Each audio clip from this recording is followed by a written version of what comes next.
конечно же, гордость за республику, за Россию. Поэтому чувство вообще вот только радостное. Скажите, по какому критерию отбирались факелоносцы? Ну, конечно же, это большинство, которые не будут нести факел.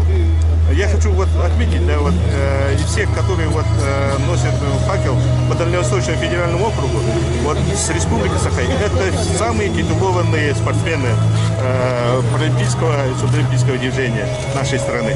Поэтому вдвойне гордо. Но, конечно, вот это те люди, которые именно участвовали в продвижении вот, именно паралимпийского, суболимпийского, ну и, конечно, развитию адаптивной физической культуры и спорта. Вот такой вот критерий. Ну, я сам вообще узнал, что ну, надеялся, что меня включат. Но чтобы быть первым, это, конечно же, это большая честь.